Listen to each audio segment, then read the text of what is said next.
Began with new developments in the tragic assassination of Charlie Kirk. 22-year-old Tyler Robinson, the man accused of carrying out the attack, appearing in virtual court Tuesday, facing multiple felony charges, including aggravated murder and obstruction of justice. Prosecutors unveiling a stunning new piece of evidence, a text message chain between Robinson and his roommate, who also is his trans partner. And those were sent prior to his arrest, where the suspect confesses to the murder. Questions now growing whether the roommate could also face charges and who, if anyone else, knew what was coming. For more on this, let's welcome in senior judicial analyst Judge Andrew Napolitano. We were talking yesterday about what we thought was a written confession note. These text messages are very clear.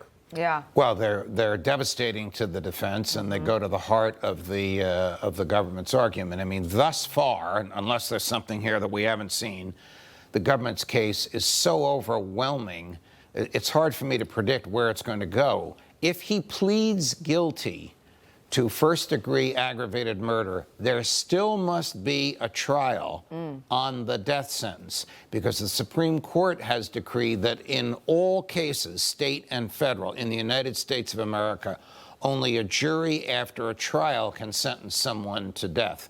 So question, does he force the state to prove him guilty first, and then before the same jury, which will have heard all of this damning evidence, the government will argue for the death penalty? Or does he plead guilty and take his chances with a jury just on the issue of whether he is worthy of living in prison for the rest of his life, or whether he should be executed? That's my analysis at this point. Yeah. It's very early on. Director Patel, in a fiery hearing the other day, but quite candidly and correctly, in my view, indicated the investigation continues to see if there were others involved. I don't see any culpability on the part of the roommate. I think the roommate, as I read those texts, was stunned when he got the response from Mr. Robinson that, yes, it was me. I'm paraphrasing, I'm not quoting. And bear in mind that knowledge of a crime and failure to report it is not itself a crime. There's an exception to that with treason. It doesn't apply. Here. But the feds want to know, and so does the state of Utah, if anybody helped him. Now, listen to this.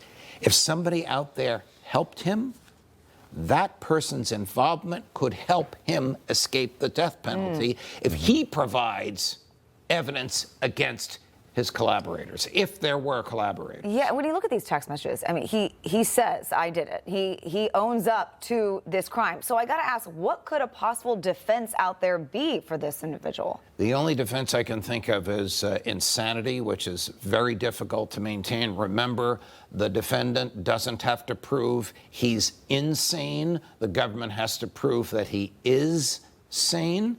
But insanity here would be he thought he was shooting a sack of potatoes, and that is defied by everything that he said and did. So it would be a fanciful, almost absurd defense. 30 seconds. The only reason why you would negotiate a guilty plea, could you try to basically say, we will take your roommate, lover, and your family, we will charge them all unless you plead guilty? Because they're not going to negotiate away the death penalty, I don't think. I don't think they'll negotiate away the death penalty. The worst thing they could do is to charge the family. The family are heroic in this case. Heroic. Imagine your own child saying, yeah, it's me. And you do the right thing. That's an act of heroism. Maybe saving them through the trial, saving them from potential prosecution. That would be the only way you could appeal to him to plead guilty. All right, Judge, thank you. You're welcome.